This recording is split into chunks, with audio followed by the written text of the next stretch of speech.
Hi, I'm New York dermatologist Dr. Karen Lohia and medical director of Lumiere Dermatology, a chain of luxury aesthetic centers here in New Delhi.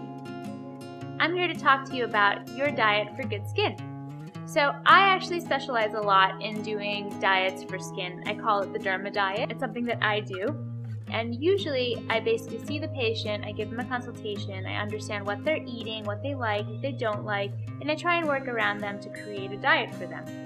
For you guys, I'm going to tell you the main principles of the Derma diet so that you too can have good skin sitting at home. The first principle is, obviously, drink a lot of water.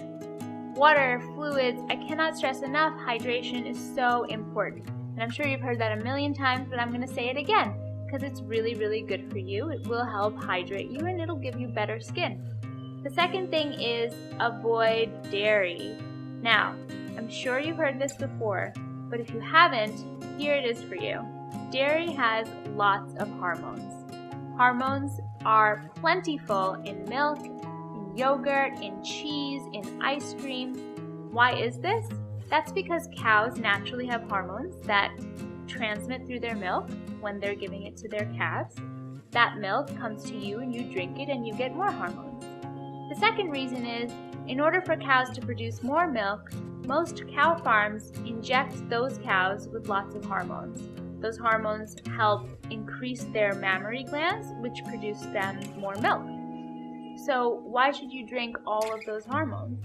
All those hormones are just going to make your skin worse, going to make you more inflamed, going to make you more sensitive, and give you things like acne, which you don't want. So cutting out dairy is probably the best thing for you. For those of you that are worried about having less calcium, there's tons of options that can give you the calcium you need without having to drink milk. You can have lots of spinach, you can have other leafy green vegetables, which actually have a lot more calcium than dairy. So you're not really losing anything when you cut out dairy. The next thing I'm going to tell you is gluten. Now I know that everyone is talking about gluten-free, but I don't think you know why. Gluten actually can affect lots of people in different ways. A few percentage of people have something called celiac disease where they're actually allergic to gluten. That means that if they have gluten, their intestines swell and they can have a whole slew of symptoms and complaints that can really damage their bodies.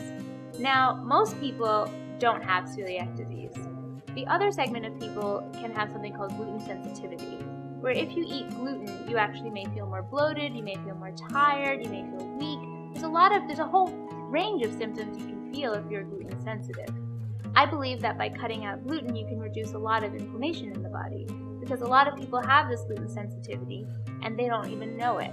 So by cutting out gluten, things like wheat, things like oats, things like barley and rye, you actually clean out the system because that inflammation is gone. The other thing that reducing gluten does is get rid of a lot of white things. So that means wheat. Wheat can be processed into maida. If I get rid of maida, that means that you're not eating something that's going to raise your blood sugar and trigger a hormonal cascade.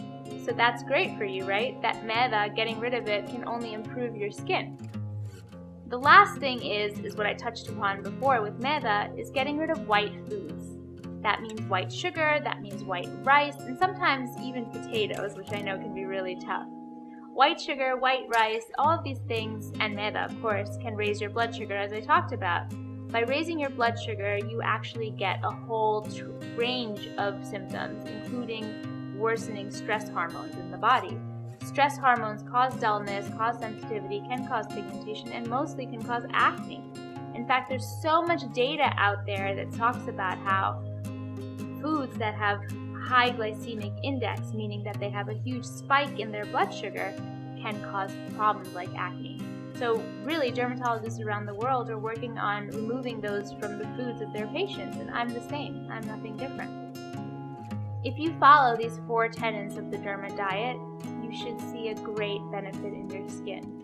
And I say that with the utmost of confidence with the results I've had from my patients and the results other dermatologists have had from theirs. I hope this helps you, and if you want a more detailed consultation, please feel free to contact me.